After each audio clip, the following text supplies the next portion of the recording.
নমস্কার, কেমন আছেন সবাই?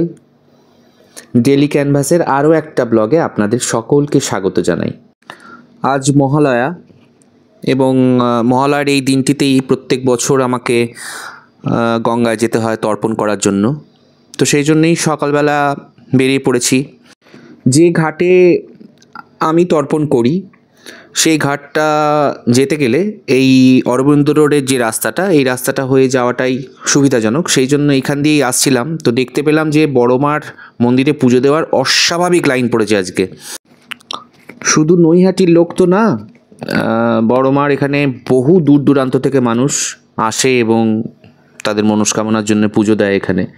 তাই এই ভিড়টা অস্বাভাবিক হয়ে যায় কোনো কোনো দিন। বুড়োশিবতলার ঘাটে এসে গেছি।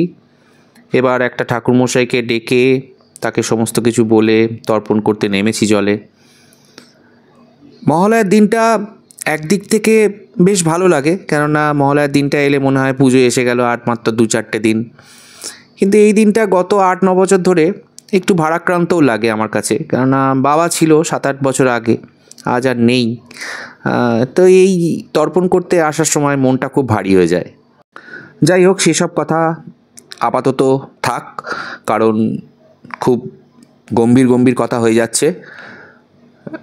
গঙ্গায় এসছি, তর্পণ করছি, প্রত্যেকটা মানুষের সাথে একসাথে দাঁড়িয়ে তর্পণ করা বেশ লাগে এবং গঙ্গাতে প্রচুর মানুষের ভিড় হয়। আমাদের বিশেষ করে নৈহাটির গঙ্গাটায়, অন্য গঙ্গায় কী হয় আমি জানি না, আমাদের নৈহাটির গঙ্গায় খুব ভিড় হয় এবং প্রত্যেকেই একসাথে সুন্দরভাবে একটা শৃঙ্খলাবদ্ধভাবে আমরা তর্পণ করি। সেই ভিডিওটাই আপনাদের সামনে শেয়ার করলাম, দেখতে থাকুন।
তর্পণ করা হয়ে গেছে, অনেকটা বেলাও হয়ে গেছে, আর বাড়ি থেকে তো পুরো না খেয়ে আসা, তা আয়ুষ খেয়ে এসছে। তাই ভাবছিলাম যদি এখান থেকে কিছু কিনে নিয়ে একেবারে বাড়ি যাওয়া যায় তো খেয়ে নেবো। বেলা হয়ে গেছে, তাই সব দোকানেই মোটামুটি শেষ। তা একটা দোকানে পেয়েছি, একটু গরমই ভাজছিল, তো সেখান থেকে নিয়ে নিয়েছি, আর কটা মিষ্টি নিয়ে নিয়েছি বাড়ির জন্য। তো সেগুলো কিনে আমরা এখান থেকে বেরিয়ে বাড়ির দিকে রওনা দিতে হবে। আর প্রচণ্ড গরম বাইরে, মানে অস্বাভাবিক গরম লাগছে, আর তেমনি ঘাম হচ্ছে। আয়ুষেরও খুব কষ্ট হচ্ছিল।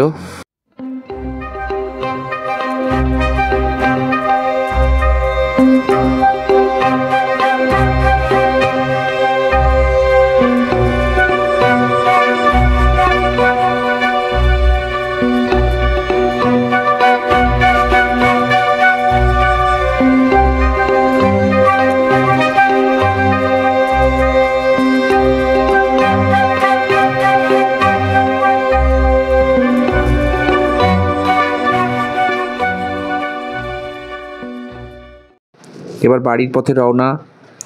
ভিডিওটা কেমন লাগলো অবশ্যই কমেন্ট করে জানাবেন, আর ভালো লাগলে একটা লাইক দেবেন, আর চ্যানেলে নতুন থাকলে চ্যানেলটা সাবস্ক্রাইব করে নেবেন, আর বেল আইকনটা অবশ্যই প্রেস করবেন, কারণ প্রত্যেক দিন আমি একটা নতুন ভিডিও দিই, যাতে সেই ভিডিওটা আপনাদের মোবাইল স্ক্রিনে তৎক্ষণাৎ পৌঁছে যায়।